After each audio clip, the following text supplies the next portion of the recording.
오늘 말씀은 열왕기상 15장 25절부터 34절까지입니다.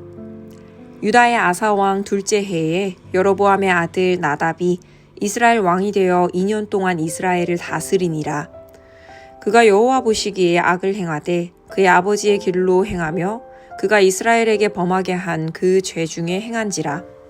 이에 이사갈 족속 아이야의 아들 바아사가 그를 모반하여 블레셋 사람에게 속한 기브돈에서 그를 죽였으니 이는 나답과 온 이스라엘이 기브돈을 에워싸고 있었음이더라. 유다의 아사 왕 셋째 해에 바아사가 나답을 죽이고 대신하여 왕이 되고 왕이 될 때에 여로보암의 온 집을 쳐서 생명 있는 자를 한 사람도 남기지 아니하고 다 멸하였는데 여호와께서 그의 종 실롯 사람 아이야를 통하여 하신 말씀과 같이 되었으니 이는 여로보암이 범죄하고 또 이스라엘에게 범하게 한 죄로 말미암음이며 또 그가 이스라엘의 하나님 여호와를 노엽게 한 일 때문이었더라. 나답의 남은 사적과 행한 모든 일은 이스라엘 왕 역대지략에 기록되지 아니하였느냐. 아사와 이스라엘의 바아사 왕 사이에 일생 동안 전쟁이 있으니라. 유다의 아사 왕 셋째 해에 아이야의 아들 바아사가 디르사에서 모든 이스라엘의 왕이 되어 24년 동안 다스리니라. 바아사가 여호와 보시기에 악을 행하되 여로보암의 길로 행하며 그가 이스라엘에게 범하게 한 그 죄 중에 행하였더라. 아멘.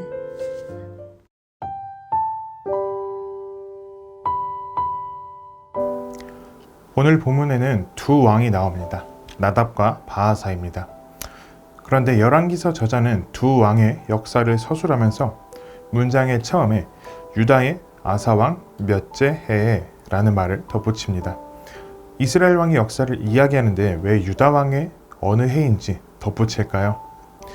이스라엘 왕의 역사의 확실성을 더해주기 위함일까요?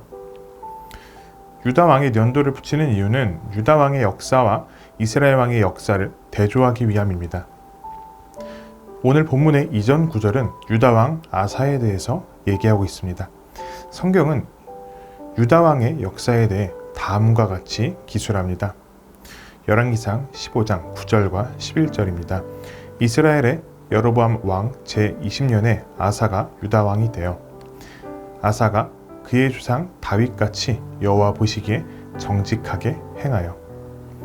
즉 남유다에서는 하나님의 말씀대로 행하는 왕이 있는 반면에 같은 시대 북이스라엘에서는 하나님께 적극적으로 불순종하는 악한 왕이 통치하고 있다는 것을 대조하며 회고하고 있는 것입니다.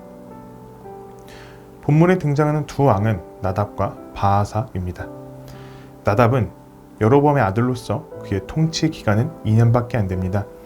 그의 통치 기간이 짧은 이유는 이사갈 족속에 속한 바아사가 그를 반역하여 죽이고 왕이 되었기 때문입니다. 왕이 된 바아사는 여로보암에게 속한 모든 자들을 죽입니다. 나답을 죽임으로써 그에게 원한을 품고 복수할 만한 자들을 남기지 않기 위함입니다. 그런데 성경은 나답이 죽은 것이 하나님께서 아히야를 통해 여로보암에게 하신 말씀과 같이 되었다고 말합니다.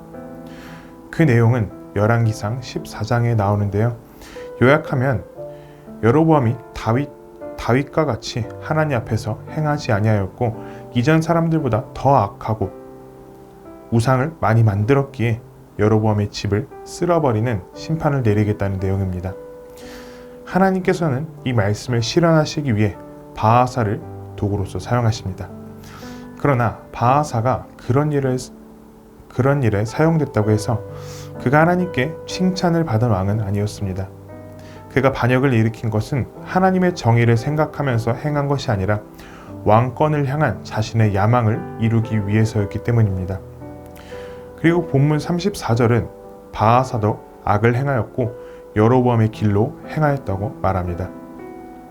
그렇기에 바아사도 하나님의 심판을 피하지 못합니다. 이후에 나올 내용에서는 바아사에 대한 심판이 이루어지게 됩니다. 계속해서 보게 되겠지만 이스라엘과 유다 왕들에게는 두 가지 길이 주어지게 됩니다. 다윗의 길을 걸을 것인가, 여로보암의 길을 걸을 것인가. 오늘날 우리에게도 두 가지 길이 주어집니다. 시편 1편은 그 두 가지 길을 다음과 같이 표현합니다. 무릇 의인들의 길은 여호와께서 인정하시나 악인들의 길은 망하리로다. 그리고 시편 기자는 의인들의 길을 걷는 자가 바로 복 있는 사람이라고 말하며 그러한 사람은 누구인가에 대해 2절에 말해줍니다. 오직 여호와의 율법을 즐거워하여 그의 율법을 주야로 묵상하는도다. 여호와의 율법을 즐거워하며 그 율법을 밤낮으로 묵상하는 자가 복 있는 사람이며 의인들의 길을 걷는 사람입니다. 예수님께서도 우리에게 두 가지 길에 대해서 말씀하십니다. 마태복음 7장 13절에서 14절 말씀입니다. 좁은 문으로 들어가라. 멸망으로 인도하는 문은 크고 그 길이 넓어 그리로 들어가는 자가 많고 생명으로 인도하는 문은 좁고 길이 협착하여 찾는 자가 적음이라. 누가복음에서는 예수님께서 좁은 문으로 들어가기를 힘쓰라 라고 말씀하십니다. 여기서 힘쓰다 라는 이 단어는 예수 그리스도를 따르는 제자들에게 요구되는 노력을 구체적으로 말해주는 단어입니다. 왜냐하면 이 단어에는 애쓰다, 싸우다 라는 의미도 있으며 운동 시합이나 전투에 참가되는 것을 의미하기 때문입니다. 그러므로 예수님은 그를 따르는 자들에게 좁은 문으로 들어가기 위해 싸워라 라고 말씀하시는 것이죠. 그리고 예수 그리스도께서는 우리보다 먼저 이 좁은 길을 택하시기 위해 처절하게 싸우셨습니다. 영국의 설교자인 찰스 스펄전은 그리스도께서 우리에게 베푸신 사랑의 행위 중에 가장 위대한 것은 그분께서 십자가에서 머무르신 것이라고 말합니다. 그리스도께서는 자신의 뜻을 굽히고 하나님의 뜻에 순종하는 좁은 길을 걸으셨습니다. 그분은 자신들을 욕하는 자들을 위해 성부 하나님께 기도하시는 좁은 길을 걸으셨습니다. 그분은 우리를 살리시기 위해 십자가에서 긴 시간 머무시는 좁은 길을 걸으셨습니다. 여러분들은 어떤 길을 택하시겠습니까? 다윗의 길입니까? 여로보암의 길입니까? 의인의 길입니까? 악인의 길입니까? 좁은 문입니까? 넓은 문입니까? 우리는 정말 그리스도의 제자입니까? 그렇다면 우리는 마땅히 의인의 길, 좁은 문, 예수의 길을 택해야 합니다.